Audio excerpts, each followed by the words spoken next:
Hi hello ನಮಸ್ತೆ. ಎಲ್ಲರೂ ಹೇಗಿದ್ದೀರಾ? ಎಲ್ಲರೂ ಚೆನ್ನಾಗಿದ್ದೀರಾ ಅಂದ್ಕೊಂಡಿದ್ದೀನಿ. ಬನ್ನಿ, ನಾವು ಇವತ್ತು ಎಲ್ಲಿ ಹೊರಡ್ತಿದ್ದೀವಿ ಅಂದರೆ ಮಂತ್ರಾಲಯಕ್ಕೆ ಹೊರಡ್ತಾಯಿದ್ದೀವಿ. ಸೊ ಹಾಗಾಗಿ ನಾವು ಕ್ಯಾನ್ಗಳನ್ನೆಲ್ಲ ಫಿಲ್ ಮಾಡ್ಕೊಂಡಿದ್ದೀವಿ. ಹಾಗೆ ಬೆಳಗ್ಗೆನೇ ಬ್ರೇಕ್ಫಾಸ್ಟ್ ರೆಡಿ ಮಾಡ್ಕೊಂಬಿಡೋಣ. ವಾಂಗಿಬಾತ್ ಹೇಳಿದ್ಲು ನನ್ನ ಮಗಳು ಹಿಂದಿನ ದಿನವೇ, ನಂಗೆ ವಾಂಗಿಬಾತೇ ಬೇಕು ಬೆಳಗ್ಗೆಗೆ ಅಂತ. ಹಾಗಾಗಿ ಮಾಡ್ಕೊಂಡಿದ್ವಿ. ನಮ್ಮ ಅಣ್ಣ ಮತ್ತು ನನ್ನ ತಮ್ಮ ಹಾಗೂ ನಾನು, ನಮ್ಮ ಮನೆಯವರು, ನನ್ನ ಮಗಳು ಇಷ್ಟು ಜನನೂ ಹೊರಡ್ತಾಯಿದ್ದೀವಿ. ಸೊ ನಮ್ಮ ದೊಡ್ಡಣ್ಣನ ಕಾರ್ ಇನೋವಾ ಬೇಕು ಅಂತ ಮುಂಚೆನೇ ಅವ್ರ ಮಾಮಗೆ ಫೋನ್ ಮಾಡಿ ಹೇಳಿದ್ಲು. ಅವ್ರ ದೊಡ್ಡ ಮಾಮಗೆ ಆಯಿತು ಅಂತ ಅವರು ಕಳಿಸಿದ್ರು. ಅವಳು ಫುಲ್ ಹಿಂದೆನೇ ಕುತ್ಕೊಂಡು ಒಬ್ಬಳೇ ಆರಾಮಾಗಿ ಫುಲ್ ಎಂಜಾಯ್ ಮಾಡ್ಕೊಂಡು ಮಲ್ಕೊಂಡು ಇದ್ಲು ಅವಳು ಅಲ್ಲೇ. ಅವ್ಳಿಗೆ ತುಂಬ ಇಷ್ಟ ಈ ಇನೋವಾ ಕಾರ್ ಅಂದರೆ. ಹಾಗಾಗಿ ಅವಳೇ ಡಿಮ್ಯಾಂಡ್ ಮಾಡಿ ಅವ್ರ ಮಾಮನ ಹತ್ರ ಹೇಳಿ ಕಳಿಸ್ಕೊಂಡಿದ್ಲು. ಬಿಟ್ವಿ 6:30 ಆಗಿತ್ತು. ಅವ್ರು 6 ಗಂಟೆಗೆ ಬಂದರು. ನಾವು 6:30 ಅಷ್ಟೊತ್ತಿಗೆ ಎಲ್ಲ ಪ್ಯಾಕ್ ಮಾಡಿ ಹೊರಟ್ವಿ. ಮಧ್ಯದಲ್ಲಿ ನಿಂತ್ಕೊಂಡು ಸರಿ ಅಂತ ನಿಲ್ಲಿಸಿದ್ವಿ ಇಲ್ಲಿ ಬ್ರೇಕ್ಫಾಸ್ಟ್ ಮಾಡೋಣ ಅಂತ. ಇವಳಿಗೆ ಫಸ್ಟ್ ಮಾಡಿಸ್ಬಿಟ್ವಿ, ಯಾಕಂದರೆ ಇವಳು ತುಂಬ ನಿಧಾನ ಮಾಡಿಬಿಡ್ತಾಳೆ ಅಂತ. ಅವಳಿಗೆ ಆಯಿತು. ಅವಳದಾದ್ಮೇಲೆ ಅವಳು ಡ್ಯಾನ್ಸ್ ಮಾಡ್ಕೊಂಡು ಎಂಜಾಯ್ ಮಾಡ್ಕೊಂಡು ಇದ್ಲು. ಅವಳಿಗೇನೋ ಖುಷಿ, ಅವ್ರ ಮಾಮ ಮತ್ತು ಟ್ರಿಪ್ಗೆಲ್ಲ ಹೋಗಿ ಬಂದಿದ್ದಾರೆ ನಮ್ಮ ಜೊತೆ ಅಂತ. ಸೊ ಡ್ಯಾನ್ಸ್ ಮಾಡ್ಕೊಂಡು ಅವಳು ಎಂಜಾಯ್ ಮಾಡ್ತಾಯಿದ್ಲು. ನಾವು ಅಷ್ಟೊತ್ತಿಗೆ ಬ್ರೇಕ್ಫಾಸ್ಟ್ ಮುಗಿಸಿದ್ವಿ. ಟೀ ಬೇಕಾಗಿತ್ತು. ಅಲ್ಲೆಲ್ಲೂ ಅಕ್ಕಪಕ್ಕ ಟೀ ಇರಲಿಲ್ಲ, ಯಾಕಂದರೆ ನಾವು ನೆರಳಿರೋ ಜಾಗದಲ್ಲಿ ನಿಲ್ಲಿಸಿ ತಿಂಡಿ ತಿಂತಾಯಿದ್ವಿ. ಹಾಗಾಗಿ ಅಲ್ಲೆಲ್ಲೂ ಇರಲಿಲ್ಲ. ಸಿಕ್ಕಾಬಟ್ಟೆ ಬಿಸಿಲು, ತುಂಬಾ AC ಇಲ್ಲದೆ ಇರೋಕ್ಕೆ ಆಗ್ತಾಯಿರಲಿಲ್ಲ ನಮಗೆ. ಅಲ್ಲೊಂದು ಕಡೆ ಟೀ ಸಿಕ್ತು, ದಿ ಕಾಫಿ ಹಬ್ ಅಂತ. ತುಂಬ ಕನ್ನಡ ವರ್ಡ್ ನೋಡಿ ತುಂಬ ಖುಷಿ ಅನಿಸ್ತು, ಅಕ್ಷರಗಳನ್ನ ನೋಡಿ. ಅಲ್ಲಿ ಬೆಲ್ಲ ಟೀ, ಎಲ್ಲ ಥರ ಲೆಮನ್ ಟೀ ಇತ್ತು. ಹೊಸದಾಗಿ ಅದು ಓಪನ್ ಮಾಡಿದರು ಅಂತ ಹೇಳಿದ್ರು. 1 ವಾರ ಆಯಿತು ಓಪನ್ ಮಾಡಿ ನಾವು ಅಂತ. ತುಂಬ ಚೆನ್ನಾಗಿತ್ತು ಅಲ್ಲಿ. ಅಲ್ಲಿಂದ ನೆಕ್ಸ್ಟು ಹೊರಟ್ವಿ ಸೀದಾ. ಇನ್ನೆಲ್ಲೂ ಸ್ಟಾಪ್ ಮಾಡಲಿಲ್ಲ. 1:30 ಆಯಿತು ನಾವು ರೀಚ್ ಆಗೋಷ್ಟೊತ್ತಿಗೆ. 1:30 ಆಗಿತ್ತು.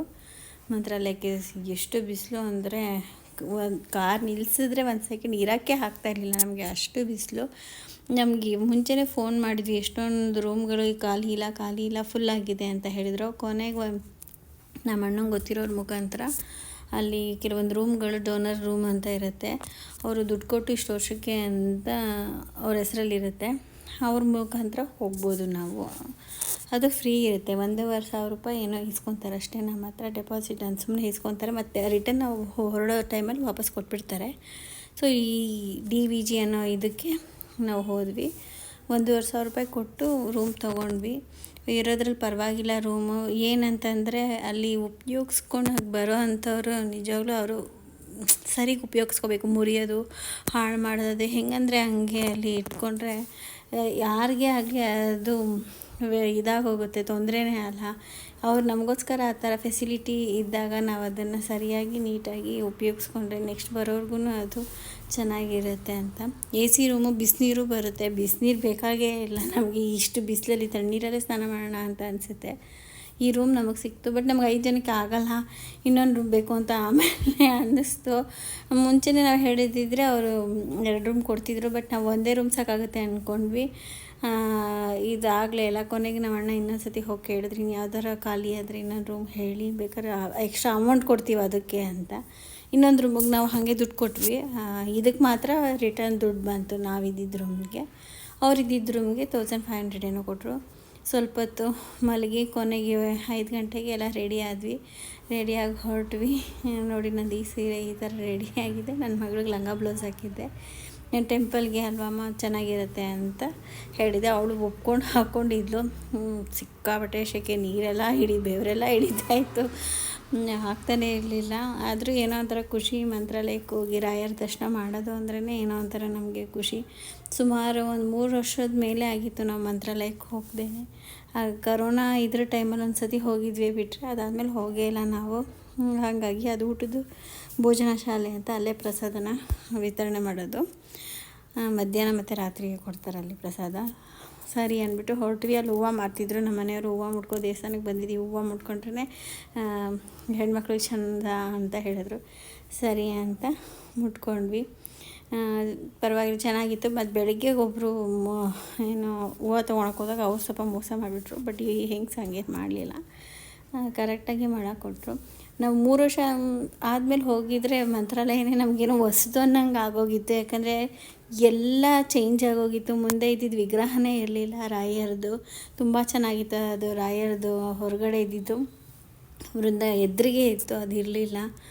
ಈ ಕಡೆ ಎಲ್ಲ ಇದೆಲ್ಲನೂ ನಾವು ನೋಡೇ ಇರಲಿಲ್ಲ. ಈ ಕಡೆ ಎಲ್ಲ ಬರೀ ರೂಮ್ಗಳು ಕಾಣಿಸ್ತಾ ಇತ್ತು. ಈಗ ಅದೇನೂ ಇಲ್ಲ, ಎಲ್ಲ ಕೃಷ್ಣನ ಅವತಾರಗಳು, ಅಲ್ಲಿ ವಿಷ್ಣು ಅವತಾರಗಳನ್ನ ಅಲ್ಲಿ ಮಾಡಿದರು.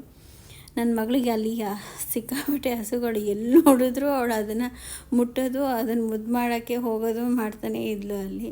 ಅಲ್ಲಿ ತುಂಬಾ ಹಸುಗಳಿದ್ವು. ಅದಾದಮೇಲೆ ಫಸ್ಟು ಮಂಚನಮ್ಮನ ದರ್ಶನ ಮಾಡಿದ್ವಿ. ಅದಾದಮೇಲೆ ರಾಯರ ದರ್ಶನ ನೋಡಿ ಇಷ್ಟು ಚಿಕ್ಕದಾಗಿ ಬೇಗನೆ ನಾನೊಂದು ವೀಡಿಯೋ ಮಾಡಿದೆ, ನಿಮ್ಮೆಲ್ಲರಿಗೂ ಅದನ್ನು ರಾಯರ ದರ್ಶನ ಕೊಡಲಿ ಅಂತ.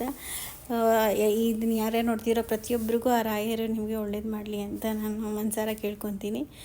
ಅದಾದಮೇಲೆ ನಾವು ದರ್ಶನ ಆಗೋವರೆಗೂ ಅಷ್ಟು ರಶ್ ಇರಲಿಲ್ಲ. ಇಷ್ಟು ವೀಡಿಯೋ ಆದರೂ ನಾನು ಮಾಡಿದ್ದೀನಿ. ಅದಾದ ಮೇಲೆ ಜನ ಇಲ್ಲಿದ್ರೋ ಖಂಡಿತ ಗೊತ್ತಿಲ್ಲ, ಸಿಕ್ಕಾಪಟ್ಟೆ ರಶ್ ಆಗೋಯಿತು, ತುಂಬಾ ರಶ್ ಆಗೋಯಿತು. ನಮಗೆ ಮಾತ್ರ ದರ್ಶನ ಒಂದು 5 ನಿಮಿಷದ ಮೇಲೆ ನಾವು ನಿಂತ್ಕೊಂಡು ಆರಾಮಾಗಿ ದರ್ಶನ ಮಾಡಿದ್ವಿ, ಅಷ್ಟು ಚೆನ್ನಾಗಿತ್ತು.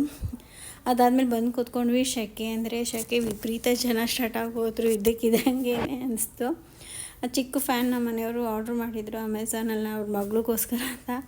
ಅದನ್ನು ಇಟ್ಕೊಂಡೆ ನಾನು ಶೆಕೆಗೆ ಮ್ಯಾನೇಜ್ ಮಾಡಿದ್ದಾಯಿತು, ಅವಳು ನಾನು. ಅದಾದಮೇಲೆ ಅವ್ರದ್ದೆಲ್ಲ ಪ್ರದಕ್ಷಿಣೆ ಆದಮೇಲೆ ನಂದು ಹೆಜ್ಜೆ ನಮಸ್ಕಾರ ಮಾಡಿ ಬಂದ್ವಿ. ಅಷ್ಟೊತ್ತಿಗೆ ಸಿಕ್ಕಾಪಟ್ಟೆ ಕಾಲು ನೋವು ಬಂದುಬಿಡ್ತು. ಅದು ಒಂದು ಹೆಜ್ಜೆ ಇಟ್ಟು ಬಗ್ಗಿ ನಮಸ್ಕಾರ ಮಾಡಬೇಕು, ಹಾಗಾಗಿ ನೋವು ಬಂತು. ಇದು ಮಾರ್ನಿಂಗ್ ಸ್ಯಾರಿ, ಮತ್ತು ಬೆಳಗ್ಗೆ 7 ಗಂಟೆಗೆ ರೆಡಿಯಾಗಿ ಹೊರಟ್ವಿ. ನಮ್ಮ ಅಣ್ಣವ್ರು ಆಗಲೇ ಬೆಳಗ್ಗೆನೇ ಹೊರಟ್ಬಿಟ್ಟಿದ್ರು. ನನಗೆ ಸ್ವಲ್ಪ ಲೇಟ್ ಆಯಿತು, ಯಾಕಂದರೆ ಎದ್ದೊಳಕ್ಕೆ ಆಗ್ತಾಯಿರಲಿಲ್ಲ, ಅಷ್ಟು ಕಾಲು ನೋವು ಬಂತು.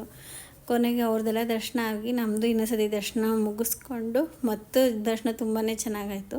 ನೋಡಿ ನನ್ನ ಮಗಳು ಯಾಸ ಜೊತೆ ಆಟಾಡ್ತಾಯಿದ್ಲು, ಅದು ಕತ್ತೆತ್ತಿ ಇಲ್ಲಿ ಎಲ್ಲ ಕೆರೀರಿ ಅಂತ ಎಷ್ಟು ಚೆನ್ನಾಗಿ ತೋರಿಸ್ತಾ ಇದೆ. ಮೂಕ ಪ್ರಾಣಿಗಳಿಗಾದರೂ ಅದಕ್ಕೂ ಒಂದು ಭಾವನೆ ಇದಿರುತ್ತೆ ಅಲ್ಲ. ಅವಳಿಗಂತೂ ತುಂಬಾ ಇಷ್ಟ ಆಯಿತು.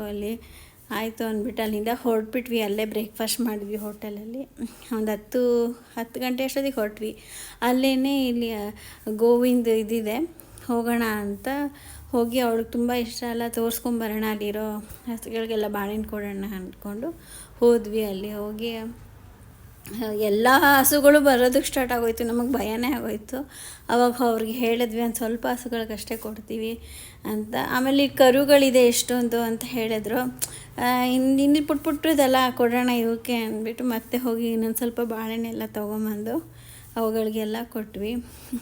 ಅವುಗಳು ಎಷ್ಟು ಚೆನ್ನಾಗಿ, ನಮಗೆ ಭಯ ಏನೋ ಒಂಥರ ಮುಜುಗರ ಆಗ್ತಾಯಿತ್ತು ಕೊಡ್ಬೇಕಾದ್ರೆ. ಸೊ ಅದೆಲ್ಲ ಆದಮೇಲೆ ಇಲ್ಲಿ ಊಟಕ್ಕೆ ಬಂದ್ವಿ. ಇಲ್ಲಿ ತುಂಬಾ ನಿಧಾನ ಆಯಿತು ಊಟ ಕೊಡೋದು. ಆಲ್ರೆಡಿ ನಾವು ಮುಂಚೆನೇ ಲೇಟಾಗಿ ಬಂದಿದ್ವಿ.